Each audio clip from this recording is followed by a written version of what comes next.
नमस्कार, मैं Harishankar Yadav bright future academy में आप सबका हार्दिक स्वागत करता हूं। मैं आज इस वीडियो में लेकर आया हूं कक्षा 9वीं की इंग्लिश पुस्तक बिहेव का दूसरा पार्ट। इस पार्ट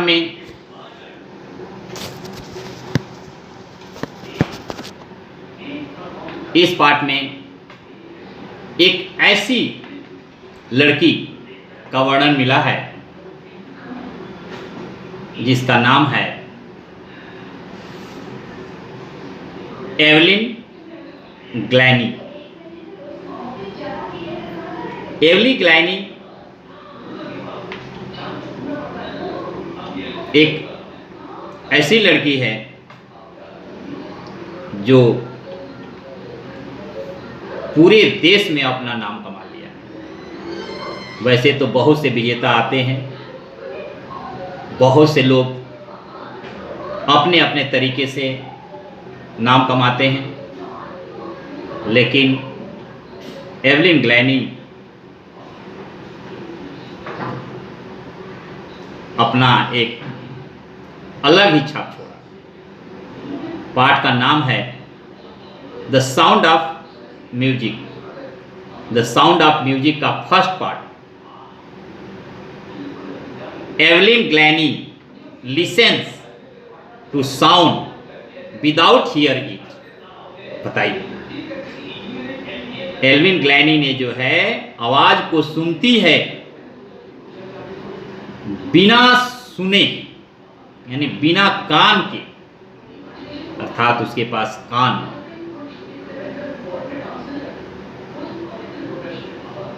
जो है सुनने में सहयोग नहीं करता था, तो बहरी हो चुकी है। उसके बाद भी वो सुन सकती है। कैसे सुन सकती है, इस पाठ में इसका वर्णन मिलता है। इसका नाम ही है the sound of the music का first part. Evelyn Glennie listens to sound without hearing it, यानी एवलिन ग्लैनी आवाज को सुनती है बिना सुने। और कैसे सुनती है, आइए मैं इसके स्टोरी पर चलता हूं। मैं इसका समरी आपको बताना चाहता हूं।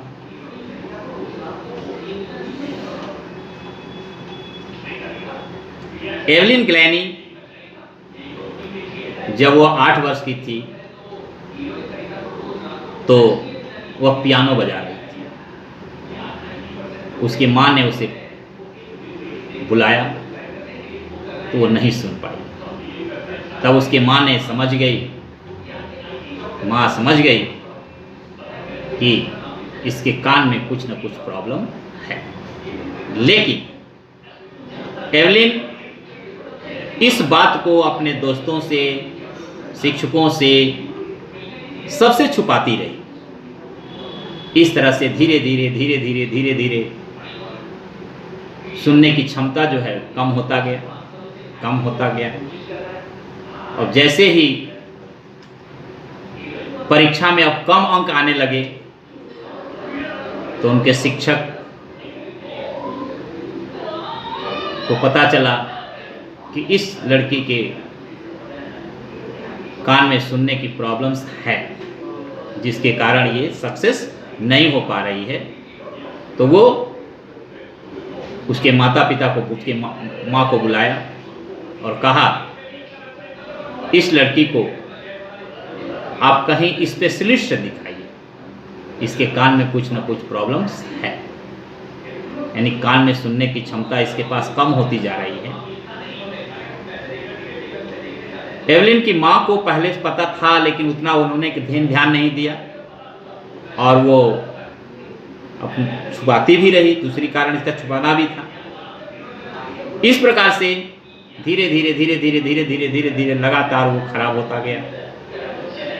और अंत में जब उसके नंबर कम आने लगे तब शिक्षक ने कहा कि भाई इसे ले जाकर कहीं ना कहीं इलाज करा। तो उसकी माँ ने हॉस्पिटल में स्पेशलिस्ट डॉक्टरों से चेक करवाया तो पता चला इसके कान में सुनने की जो है क्षमता खत्म हो चुकी है। शुरुआत में अगर इलाज हुआ होता तो कवर हो जाता, लेकिन वो उसकी गलती थी, उन्होंने छिपाया और लास्ट में वो केस बढ़ गया। उसके बाद उससे बताया गया कि अब इससे लड़की के कान में जो है सुनने की मशीन लगवाइए और इसको एक स्पेशल जहाँ पर बहरे लोग पढ़ते हैं उस स्कूल में उसका एडमिट करा दीजिए। ये सब सुनने के बाद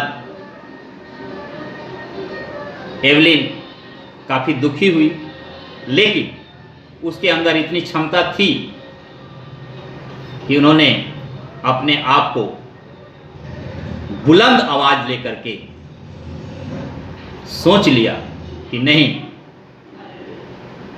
मुझे संगीत में जाना। उन्होंने प्रण कर लिया कि मुझे संगीत सीखना ही है। अब समस्या है, कान से सुन नहीं सकती, फिर भी जो है उसके अंदर एक तमन्ना है कि वो संगीत सीख सकती है। कोशिश करें। एक बार एक लड़की ने जाइलोफोन बजा रही थी। जब एवलिन ने देखा तो सोचा कि मैं भी इसे बजा सकती हूँ, मैं भी इसे बजाऊंगी। कई शिक्षकों से उन्होंने मिला, लेकिन हर शिक्षक जो है उसे हतोत्साहित ही किए, डिस्करेज किए, इनकरेज कोई नहीं किया। उसके जो क्षमता को बढ़ाने का कोई कोशिश नहीं किया। सब लोग कहा कि जब तुम सुन नहीं सकती हो तो जाइलोफोन क्या कोई भी संगीत तुम नहीं सीख सकती। वहाँ से उदास होकर के लड़की जो है काफ़ी दुखी हो गई। उसके बाद एक महान भाव विशेषज्ञ कहिए, इनका नाम था मास्टर रॉन फॉवर्स। मास्टर रॉन फॉवर्स जो ढोलक मास्टर थे, उन्होंने इस लड़की की क्षमता को देखा और उसे परखा भी और देख लिया कि इसके अंदर जो है जुनून है। कान में क्षमता तो नहीं है सुनने की, लेकिन संगीत के लिए शारीरिक कंपन, मस्तिष्क से भी ये काम कर सकती है। उस तबला मास्टर, ढोल मास्टर ने उससे उत्साहित किया, उसके अंदर जो है क्षमता भरा, आशा की किरण लड़खाई कि तुम कर सकती हो, तुम्हारे अंदर क्षमता है, सुन नहीं सकती कोई बात नहीं, लेकिन तुम जो है ये काम जरूर कर सकती हो। उन्होंने 2 तबला दिया, ढोल दिया, बड़ा दिया, छोटा दिया, अलग अलग ट्यून से उसको सिखाना शुरू किया और बताया कि एवलिन तुम सुनो मत, केवल महसूस करो कंपन से, शारीरिक कंपन से, शारीरिक लगाव से तुम सीख सकती हो। इस पर जो है एवलिन को पूरा साहस मिला, पूरा मनोबल बढ़ा और वो समझ गई कि अब मुझे कान की ज़रूरत नहीं है संगीत के लिए, मुझे शारीरिक कंपन, शारीरिक तनाव, शारीरिक आवाज़ को सीखने की क्षमता उसे मिल गया। दिमाग शरीर की कंपन से जो है पूरा का पूरा वो काम कर सकती है। इस प्रकार एवलिन जो काफ़ी आगे बढ़ गई और उसके हिम्मत मिला तो वह एक जो है लंदन के प्रतिष्ठित एकेडमी, जिसका नाम है royal academy of music in London, उस कॉलेज में जो है एडमिशन लेने के लिए प्रण किया, गई वहाँ और जाने के बाद एडमिशन लिया। एडमिशन लेकर के अपने आप को सफलता की किरण हासिल किया। हासिल करके वह लड़की एक ऑर्केस्ट्रा पार्टी, जहां पर लोगों का समूह होता है, उसमें भाग लिया। काफ़ी उसमें अपना प्रदर्शन दिखाया। उसके बाद धीरे धीरे ऑर्केस्ट्रा से अलग होकर के एकल संगीत करना सीख गया। और सीखते सीखते सीखते एक वक्त ऐसा आया कि पूरे देश में एक मशहूर संगीतकार बन गई। बताया जाता है कि 1991 यानी 1991 में उसे जो है फिलहार्मोनिक सोसाइटी के विशिष्ट सम्मानित सोशलिस्ट ऑफ द ईयर इनाम द्वारा उसे नवाजा गया।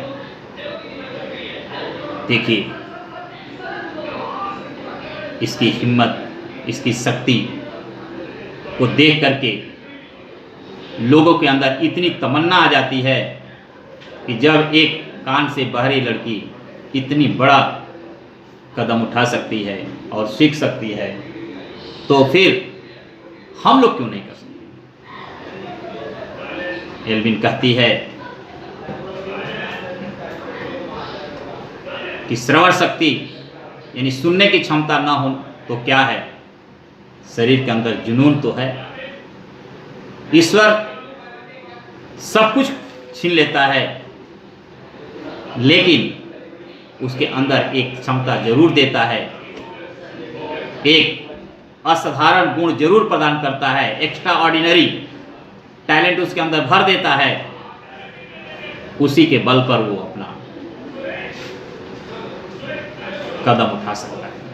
ये हमें सोचना चाहिए, मनुष्य को सोचना चाहिए कि किस प्रकार से एवलिन ग्लैनी ने अपनी सफलता हासिल की।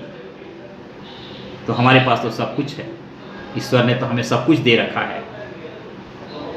तो इस प्रकार से एल्विन बहुत अच्छी लड़की, कान न होने के बावजूद भी काफ़ी सुना, और वह कहती भी है कि यह मेरी आवाज़ बचपन से नहीं, बाद में हुई। पहले तो मैं बोल सकती थी, सुन सकती थी, कह सकती थी, बाद में तो उसने ऐसा हुआ, ईश्वर ने उसे छीन लिया।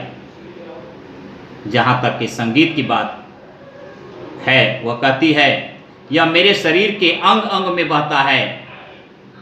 यह त्वचा मेरी गाल की हड्डियों तथा मेरे बालों के सनसनाहट पैदा करता है। जब वह जाइलोफोन बजाती है तो उसे आवाज़ की क्षणों से होकर उसकी उंगलियों के शरीर तक पहुंचने का आभास होता है। ढोल के साथ झुककर वह ध्वनि की गूंज को अपने शरीर में बहते हुए अनुभव कर सकती है। लकड़ी के तख्ते पर वह अपने जूतों को निकाल देती है ताकि कंपन उसके नंगे पैरों और टांगों से होकर बह सके। यानी शरीर के कंपन से वो जो है अपना काम करती है। इसमें कोई आश्चर्य नहीं कि एल्विन अपने श्रोताओं को आनंद प्रदान करती है। उसे सन 1991 में रॉयल फिलहार्मोनिक सोसाइटी के विशिष्ट सम्मानित साइलिस्ट ऑफ द ईयर इनाम द्वारा नवाजा गया। जेम्स ब्लैड ढोल मास्टर कहते हैं, ईश्वर ने उसकी श्रवण शक्ति ले ली है, परंतु उसके बदले में कुछ विशिष्ट गुण दिए हैं। जो कुछ भी हम सुनते हैं उसे हम सभी से अधिक गंभीरता का अनुभव करती है। इसी कारण वह संगीत को इतनी सुंदर ढंग से पेश करती है। एल्विन स्वीकार करती है कि उसे काम करने की लत है। मुझे अभी कार्य करना है, शास्त्रीय संगीतों से भी कठोर, परंतु उनके इनाम भी बहुत अधिक है। नियमित सभाओं के सिवा एवलिन जेल के अस्पताल में निःशुल्क संगीत का भी आयोजन करती है। वह युवा संगीतों की कक्षाओं को शीर्ष वरीयता देती है। अन रिचमिन जो बधिर बच्चों के बीथोवन फंड से संबंधित है, कहते हैं कि वह बधिर बच्चों के लिए एक चमत्कृत प्रेरणा है, जहां वे नहीं जा सकते, अर्थात वे सब कुछ करने में सक्षम है। एल्विन ग्लैनी ने अपनी उम्र की दुगनी उम्र के व्यक्तियों से भी अधिक उपलब्धियां प्राप्त कर ली है। वह ढोल व तबला वादन को ऑर्केस्ट्रा से अलग ले गई और वह परीक्षण किया कि ढोल तबला वादन हृदय स्पर्शी हो सकता है। एल्विन ने उन लोगों को प्रेरणा प्रदान की है जो अपंग हैं, जो लोग उसे देखते हैं और कहते हैं अगर वह इसे कर सकती है तो मैं भी कर सकता हूं, और वह कोई कम नहीं है कि उससे लाखों को आनंद प्रदान किया। इस प्रकार इस कहानी को सुन करके हर अपंग विकलांग के शरीर के अंदर एक उत्तेजना पैदा होती है। नाम ही है Evelyn can listen to the sound without hearing it, यानी बिना सुने वह कैसे सुनती है। शरीर के उसके अंग, एक एक अंग में जो है कंपन भरा हुआ है, कंपन के द्वारा वह आगे बढ़ करके अपने आप को सक्सेस कर लेती है। इस प्रकार इस चैप्टर का हिंदी एक्सप्लेनेशन पूरा होता है। फिर मिलेंगे अगले वीडियो में, तब तक के लिए नमस्कार, जय हिंद, जय भारत।